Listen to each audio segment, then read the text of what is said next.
Go. Hey, what's up, y'all? Welcome. Happy Monday. Hope everyone is doing well out there. We are now really getting into the content of this course, and it's starting to get real. There's going to be some writing assignments that we're going to be working on. You should be taking notes in your asynchronous learning portfolio. And so without further ado, I'm going to get things going here. Novelli, hope you're doing well, man. Good to see you today. Hey, it's good to see you too. I'm having a great day. How are you doing? I'm doing really well. I'm doing very well. Thank you for asking. I hope our students out there doing well. As you know, it's definitely we're starting to get into a rhythm here, I think, and so Yeah. excited to see that rhythm, continue on.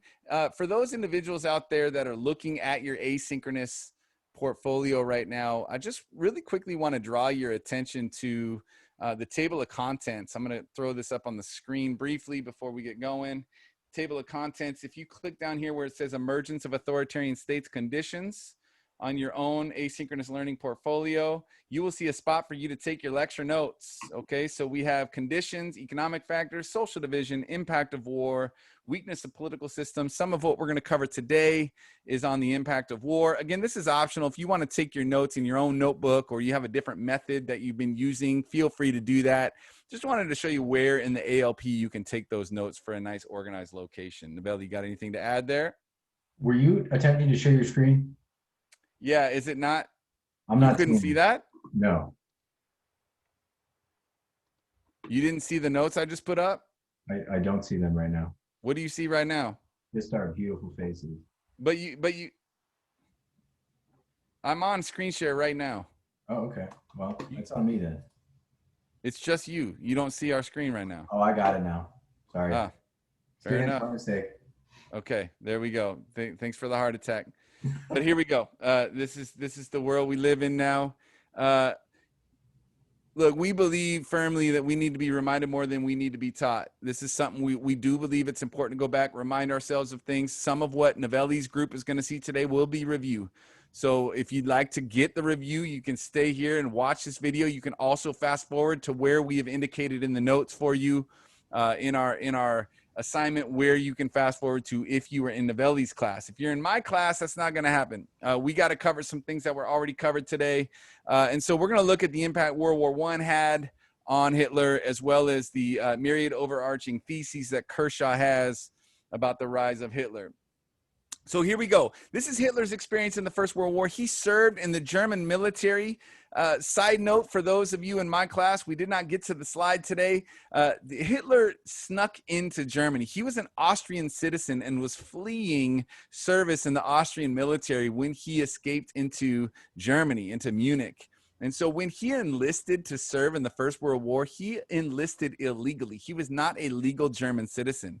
And so there was a clerical error made on his registration documents. And as a result, he was able to serve in the German military, even though he was not a citizen of that military, which is just crazy. He took part in a battle at one point where his regiment fell from 3,600 men all the way down to 611. When I tell you that there is just a long string of crazy just events that happened in Hitler's life, this is an example. They lost what 5/6 of their entire regiment in one battle, 70%. Ian Kershaw noted that from this point on for Hitler, death was a daily companion. It immunized him completely against any sensitivity to human suffering. Kershaw blames the First World War for making Adolf Hitler a completely insensitive human being, incapable of empathy after this. And you have to wonder, Novelli, like is that, we see it, I know that our nation came out of the war in Afghanistan and Iraq, and we had several soldiers who had 6, 7, 8 deployments. And, when it came to their just recovery, a lot of post-traumatic stress disorder and just, aspects of their worldview had been impacted by this. Did you have something you wanted to share on that? Yeah, it can't be overlooked too, the nature of warfare in World War One. Last year I told you, it sounded like you told some of your TOK students about it, but there's that movie, They Shall Not Grow Old, which gives us kind of a colorized picture of what it looked like on the front lines in World War I. And we have to remember, it's the first time that machine guns were used. It's the first time tanks were used.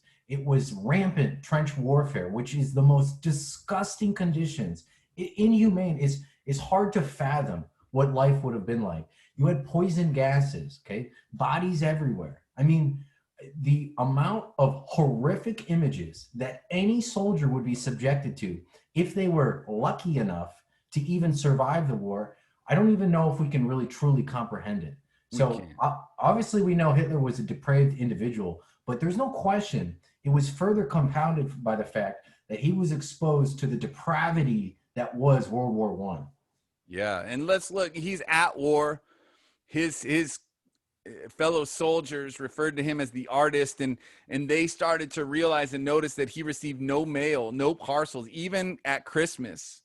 After about mid 1915, he never spoke of his family or friends. He didn't smoke, he didn't drink, he didn't show any interest in hanging out with the guys and going to the local brothels.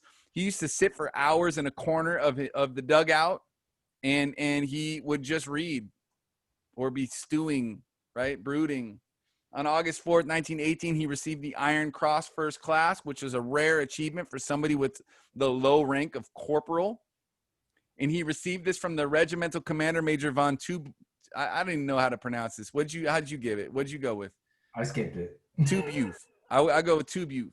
By a stroke of irony, he had a Jewish officer, Lieutenant Hugo Gutmann, to thank for the nomination. He was nominated by a Jewish officer. And these words, by the way, are Ian Kershaw's. Germany loses the war. Okay, to take a really long story and compound it down to two words: Germany lost. And this was devastating to Adolf Hitler. You cannot lose sight of this. And I talked about it briefly in my class, Novelli, but you got to look at the impact. When you sacrifice 1.7 million lives, almost all of them men, almost all of them young men, we're talking about brothers and husbands, right? We're talking about sons. A society that loses a war and spent 1.7 million lives with nothing to show for it is going to be a bitter and resentful society. You need to capture these numbers in your notes. It's really clear, accurate historical details, which is what you're assessed on. There were not just 1.7 million killed, there's 4.2 million people wounded. 7.1 million total casualties, roughly 65% of the total forces. France suffered 73% casualties in this war. Casualties are the numbers of people injured, maimed, and killed, all added together. 3 out of every 4 soldiers in France were either wounded in combat or killed in combat. This is an entire generation of people impacted, losing their lives or maimed, and that does not count the generations above them and below them who would also suffer as a result of their losses of their loved ones. That's a lot of sacrifice with nothing to show for it. When we talk about conditions in society, conditions in Weimar Germany, we have a population who was, as a student put it in my class, a likely vengeful population who wanted something to blame. The society which had seemingly entered the war in a total patriotic unity ended it completely riven and traumatized by the experience. Amid the social division, there were certain common targets of aggression. This concept of war profiteering, I want you to capture that in your notes, underline it, circle it, star it, highlight it. This is a good vocabulary word. War profiteering is simply people who made money by selling weapons during the war, by manufacturing poison gas, for example. These companies that made money off of this war were in many cases seen as the bad guy. And it was not a coincidence that some of these companies were owned by Jewish businessmen, business people.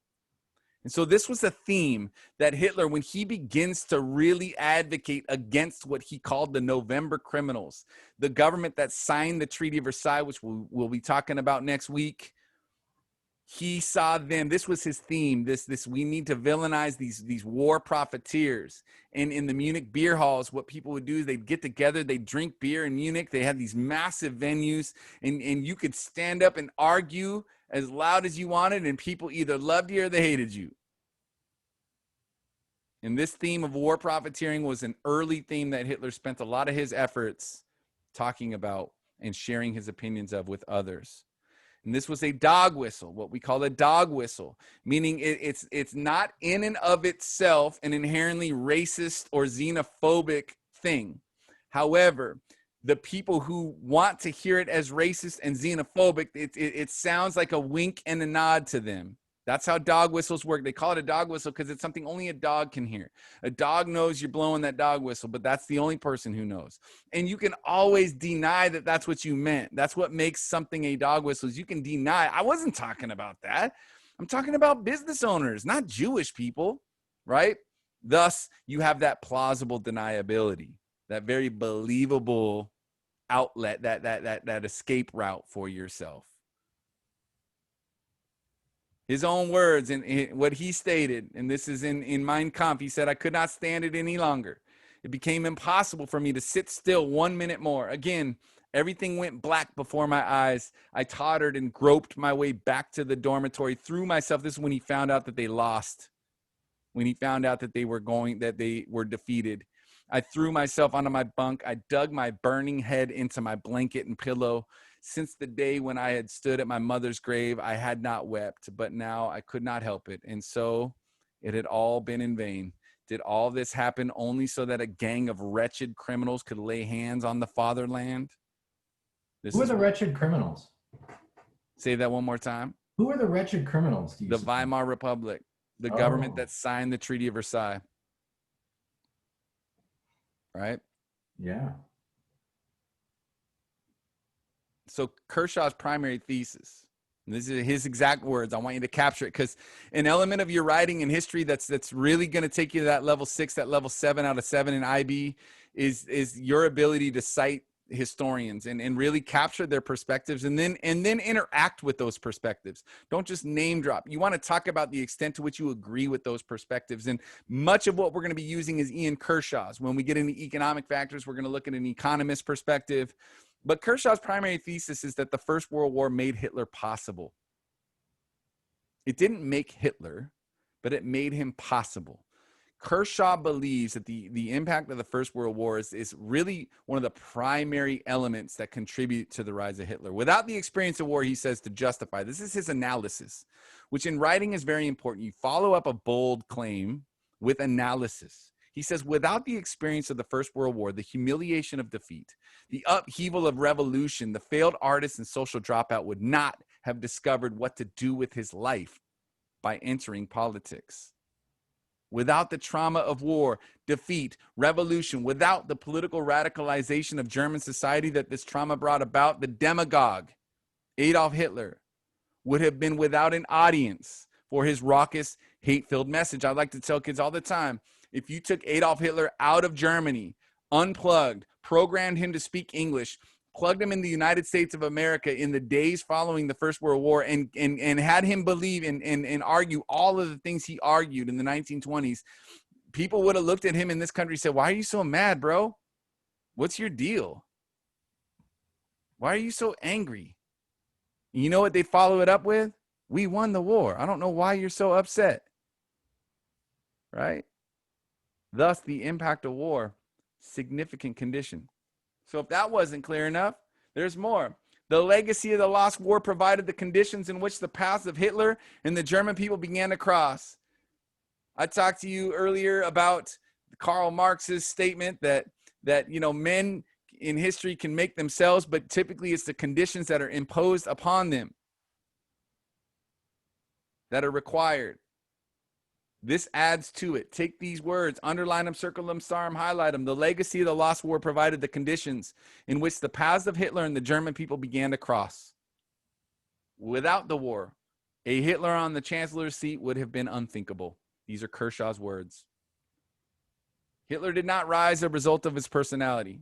It was less about Hitler's personality than in the changed circumstances of a German society traumatized by a lost war, revolutionary upheaval, political instability, economic misery, and cultural crisis. These elements right here, by the way, this is Kershaw subtweeting, passive-aggressively attacking other historians who have said that it was all about Hitler's personality. That's how he did it. It was his personality.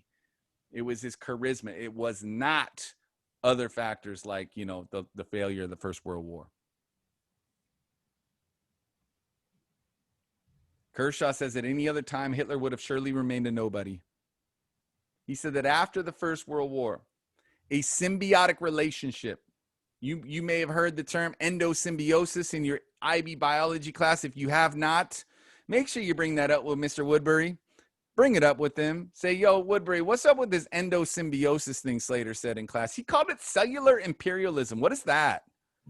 What are you talking about? And if you can even, if you want to have even more fun, call it the mitochondria when you're talking about it.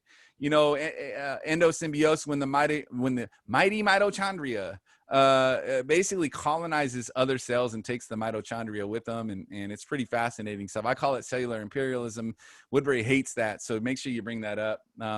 Nonetheless, symbiosis is where two parties benefit mutually from each other, right? A symbiotic relationship of dynamic, ultimately destructive nature emerged between the individual with a mission to expunge the perceived national humiliation, losing the First World War in 1918, and a society ready more and more to see his leadership, Hitler's leadership, as vital to its future salvation, right? To rescue it from the dire straits into which, in the eyes of millions of Germans, defeat, democracy, and depression had cast upon it. Right? So this development, this relationship between a society that, Hitler, who had a mission, and a society who was looking for a savior, they collide and they fed off of each other. They fed off of each other. You talked in Novelli's class about charismatic authority. This is going to be more in the method side of our so that's going to be our second unit, right? Charismatic authority, Hitler had a lot of it. And what Max Weber said when he was talking about the importance of charismatic authority, he said that it doesn't rest on qualities of the individual. No, it derives from the perception of such qualities among a following, which can only occur amid crisis conditions. So these qualities don't actually, in terms of Max Weber, when we talk about this concept of charismatic authority, like, where do you get that charisma? He said it actually doesn't have to really do with the qualities. It has to do with the perception of those qualities. And if you can get a society to completely ignore the negative qualities of someone and only see virtuous ones, well, there you go. That's how you can now see a person as greatness. So, this is where propaganda comes in. If you are only sending out to your audience the positive attributes of who you are as a leader, and they never see the negative attributes, they are going to begin to revere you and exalt you. And thus your mission to save that nation becomes a much more achievable one. Well, and I think it becomes a lot more difficult for you to acknowledge anything negative about that individual. They become basically like canonized in your mind, almost like a fable or a legend. They can do no wrong. And that is what makes someone an authoritarian. It's an element of them where they are actually exalted above the nation itself. If you were to be walking around Nazi Germany in the mid 1930s, you would see a lot of swastikas. You'd see a lot of the German flag, which was the Nazi flag. And that image, that icon, that swastika was Adolf Hitler. It wasn't the nation of Germany. It was the leader of Germany, who is the nation of Germany. Thus, that exaltation really makes it hard for people to see negativity or anything negative when he's actually greater than the law, than the nation. That poses issues. Thus, the highly personalized power which Hitler exercised conditioned even shrewd and intelligent individuals, churchmen, intellectuals, right? Foreign diplomats, distinguished visitors, teachers, lawyers, doctors, to be impressed by him. They would not, for the most part, have been captivated by those same sentiments expressed to a raucous crowd in a Munich beer hall in the 1920s. However, over the 1930s, with the authority of the Reich Chancellorship behind him, once he got there, backed by adoring crowds, surrounded by this power, enveloped by the aura of great leadership, trumpeted by propaganda, it was scarcely surprising that others beyond the completely naive and gullible could find him impressive. You had to say to yourself by the mid-1930s, wow, you know, I heard about this guy in the 1920s when he was arrested. He was way out there fringe. I thought he was cuckoo in the 1920s. People would have told you. But man, maybe I was wrong. We can't all be wrong, right? Like, obviously he's here. He made it there. I must have. You can see, and this is what Kershaw is saying, is it's almost like the momentum built more momentum, right? Legitimacy gave way to more legitimacy. And next thing you know, you got people that we would consider shrewd and intelligent people saying, man, maybe I was wrong. These features of character came together in one overriding element in Hitler's inner drive, his boundless egomania. That is an understatement. Power was his aphrodisiac. For one, as narcissistic as he was, it offered purpose out of a purposeless early years. Compensation to him for all the deeply felt setbacks of the first half of his life. He was rejected as an artist in Vienna. He was rejected as an architect in Germany. He was socially bankrupt. He had no friends, right? The falling apart of his world in the defeat and revolution in 1918, right? He saw his rise to power, that boundless egomania, as compensation for the negativity he experienced as a young man. Kershaw goes on to say some things about the way Hitler does it. He says what he did is he took unoriginal ideas and he advertised them in an original way. His voice gave voice to phobia, to fear. It gave voice, he gave voice to prejudice. He gave voice to resentment like no one else could do. Others could say the same thing but make zero impact at all. It was less what Hitler said than how he said it that counted. Simplicity, repetition were two key ingredients in his speaking armory. He said, it makes no difference whether they laugh at us or revile us. The bottom line is they represent us as clowns, criminals. The main thing is that they mention us, that they concern themselves with us time and time again. That's how propaganda works. So he had some goals. He finds a political party called the NSDAP. It translates into the Nationalist Socialist German Workers' Party. You need to underline, circle, star, highlight that term, bold it, underline it. This is the Nazi party, but we call it in this class the NSDAP.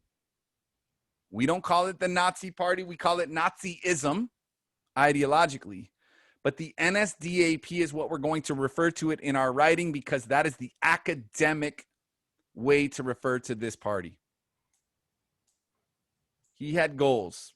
He found this political party while working for the military. He stumbled upon it. His job was actually to investigate parties that might be dangerous to Germany's survival after the First World War. That was his job. He was thrilled to be employed. Most German soldiers lost their jobs in the military, but he was allowed to keep his identity, the only thing he could grasp onto, by being somebody who is tasked with investigating political parties that might be interested in doing harm to Germany. That's how he found the very political party that he would eventually bear the name of, that he would be the leader of. He did not, however, form the party. The Nationalist Socialist German Workers' Party, these were his goals when he joined. He wanted to nationalize the masses. He wanted to reverse the great betrayal of 1918. This is the signing of the armistice, the ceasefire, on November 11th, 1918 at 11 a.m. He wanted to reverse that great betrayal. He wanted to destroy Germany's internal enemies. Above all, he wanted to remove the Jews from Germany. He saw them as internal enemies, as war profiteers. He wanted to engage in material and psychological rebuilding of the nation. And last, he wanted to attain a position of world power via external struggle, meaning let's fight with people around us. Let's fight with the nations around us so that we can attain a position of world power. You got to remember that Europe was in ruins after the First World War. Russia had been defeated, but they were at this time embracing Marxism. So we have a class genocide happening just to the east as Hitler saw it. And then you have France, obviously a great enemy to Germany. That's who Germany fought in the first place, who were now victorious, even though they were decimated, 73% casualty rate. Europe was vulnerable. And so what Hitler wanted was to attain a position of world power. Now, here's the thing. You can say, wow, these are really, like some of these nationalizing the masses, really making the people proud of their nation. That's not, you might say that's not a terrible thing. Reversing a great, but what you see is something as a betrayal. That might not be terrible. Here's the point. This is as clear and concise a vision that he had, a mission, a purpose that he saw. He believed wholeheartedly in this mission right here. This is ideology. This is fuel. This is his fuel right here. It is clear, concise, and he's going to use these points, these 5 points right here, to prey on a weakened German society. You got anything you want to add, Novelli? I'm just thinking, what do you think? What did you intend to mean by this idea of nationalization of the masses? Well, first of all, these are Kershaw's words. Okay. Right? So this is Kershaw capturing in a very concise form, okay? When you nationalize the masses, you're going beyond patriotism. Patriotism and nationalism, we have two different words for a reason. Patriotism is pride in one's nation. You're proud of your nation. You are willing to serve the nation, right? Willing to serve the cause. Nationalizing it has a militaristic aspect to it. You're actually willing to take up arms in defense of this nation, and not just in defense of, you see that via external struggle, you're actually willing to take up arms on behalf of the superiority and supremacy of your nation. You're going on the offensive. Offensive, and you do believe that there is a superiority to your nation and to your peoples, to your standing, or to what your nation is about. So it's a much stronger version of patriotism, right? Yeah. So that's why we have the two different words, nationalism versus patriotism. You look at the cause of the First World War, Second World War, nationalism, one of those main ingredients, right? Militarism, alliances, imperialism, nationalism, those four factors that contribute to world war.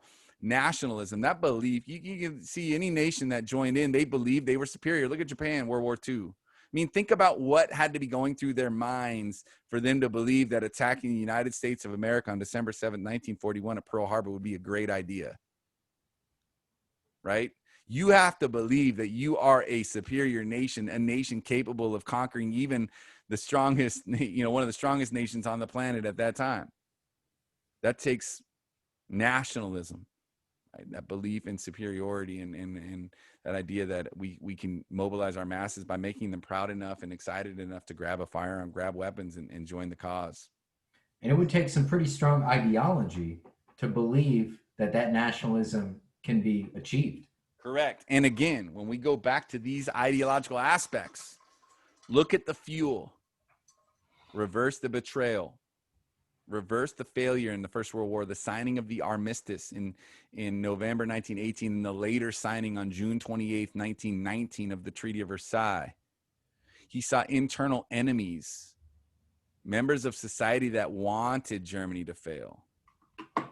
We need to rebuild ourselves psychologically and materially. We need to rebuild our society, and let's go attain what the leaders at the turn of the 20th century wanted. You think Otto von Bismarck comes to mind for me. He had visions of a large German empire, and they began to set upon it. That was why World War I happened, was Germany was trying to establish a large world empire. They attacked Morocco twice. They were engaging and interfering in Bosnia, you know, with the like they gave a blank check to Austria-Hungary after the assassination of Franz Ferdinand, right? Like, hey, we will support you no matter what. Like, there was a internal sense of pursuing greatness in Germany before Hitler's rise. As he grew up, he watched Bismarck and Kaiser Wilhelm pursue these things, and he felt it was his mission to bring it back and put Germany on a course of being a world power again after their failure in the First World War. Sorry, drinking some water over here. So here's your homework. We're going to ask you to share this in class on Wednesday. We're going to do a Google form. You'll submit your response in class, and we're going to read what you wrote. We'll probably pick a couple of them. And actually, you know what, Novelli? Let's have them submit it before Wednesday, so we can have some time to read. We'll put the end of the day, maybe Monday, for them to submit. How's that sound? That sounds good. Here's what we want. We want one paragraph. That's it. You're not going to write a huge essay here. One paragraph. So given what we know about the impact World War I had on Adolf Hitler, what aspects of Hitler's goals, as just discussed, okay, these goals right here, these 5 goals, what aspects of those goals do you see inspired by his experience in the First World War? I want you to connect to the war. Take these goals, connect them to the war. We've already made some of those connections for you. We want you to go back to some of that data, you know, some of these data points back here on the First World War. Connect some of this. Connect his experience in his regiment, right, to this. I want you using the precise information, though. You want to zoom in and actually be specific. When you talk about each of these goals, you can be formulaic. You can go through each goal and try to connect it to the First World War if you'd like. That's our goal. But do so in a single paragraph. Okay? Got anything you want to add, Novelli? No, I think you summed it up pretty nicely. Okay, cool. Well, with that, hey, we're going to turn you loose. I know this was a little longer than you probably would have liked, but we got to get rolling, all right? We're moving through this. So if you have any issues with this, do not hesitate to drop in office hours on Monday. I'll be there from 2 to 3. Novelli, what are your office hours on Monday? I don't have them on Monday because I have TOK. That's right. Okay. Well, you can pop into my office hours if you need to. You can always send emails if you need to as well and coordinate a time. So there you go, y'all. I hope you're doing well and enjoy the rest of your day. We'll talk to you soon. Bye, y'all. Bye-bye.